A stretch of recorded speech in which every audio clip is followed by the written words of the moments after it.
Millions of people are walking around right now with a heart that is slowly failing, and they have absolutely no idea. The tragedy is that the human body is constantly sending messages. Sometimes these whispers are subtle, and sometimes they are loud, but most people ignore them until it is too late. We have been conditioned by movies to think that heart trouble looks like a sudden, dramatic event where you clutch your chest and collapse. But the reality of heart failure is far more silent. It is not a single explosion, it is a slow fade. It is the end result of many smaller problems silently chipping away at your most vital organ over years. By the time most people get a diagnosis, their heart has already lost much of its strength. But this is not inevitable.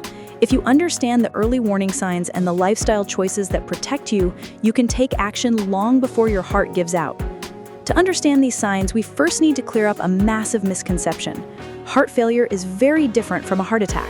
A heart attack is an acute crisis, usually caused by a blocked artery, killing a specific part of the heart muscle instantly. Heart failure, or chronic heart failure, is a slow progression. Think of your heart as a pump.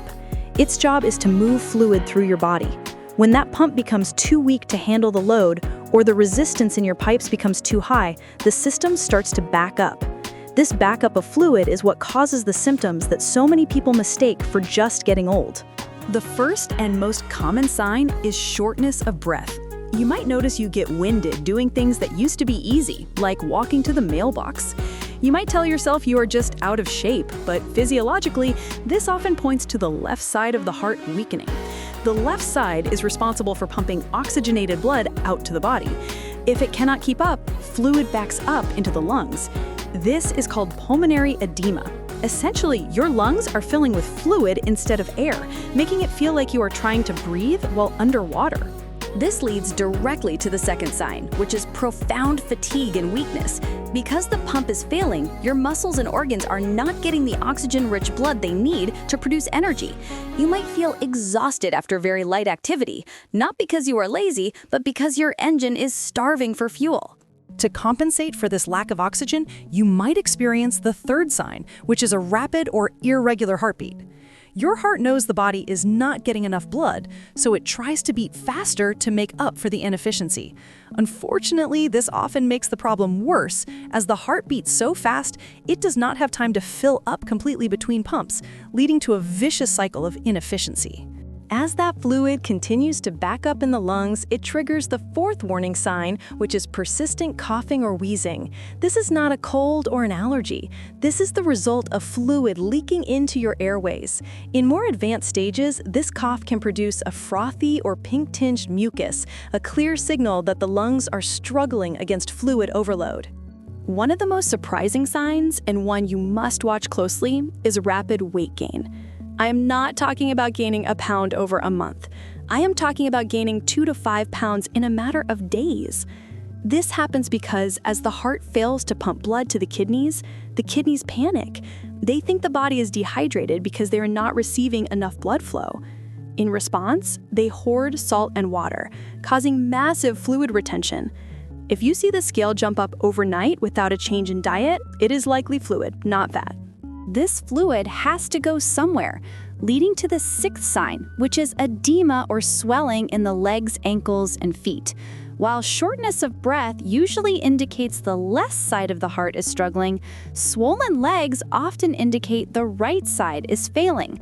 The used blood cannot get back into the heart efficiently, so gravity pulls it down and it pools in your lower extremities.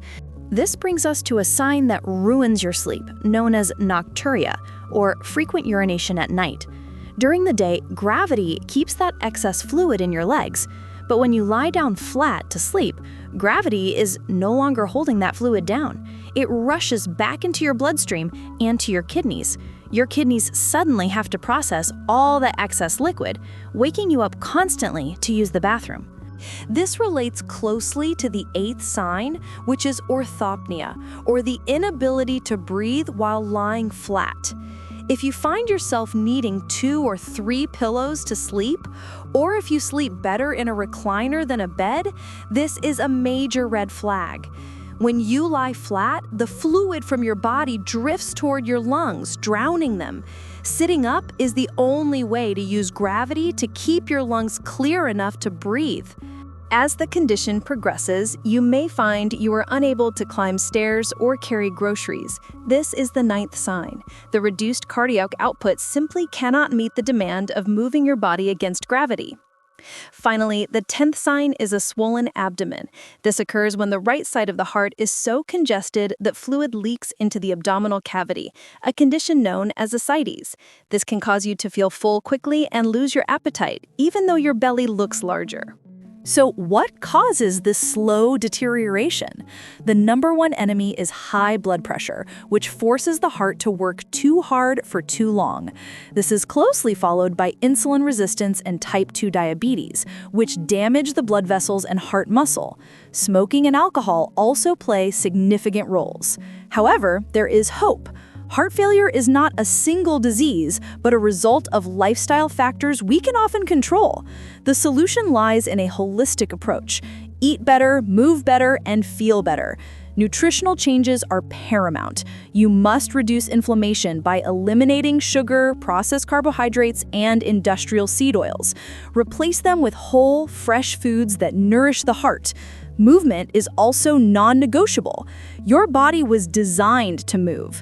Gentle, consistent activity like walking helps circulate the blood that your heart is struggling to pump.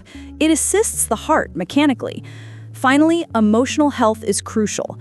Chronic stress keeps your blood pressure high and your heart rate elevated. You must decide to prioritize your peace and manage your emotional state proactively rather than living by default. Your body is resilient, but it needs your help.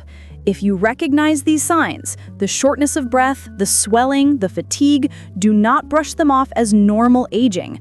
Listen to the whispers of your body before they become screams.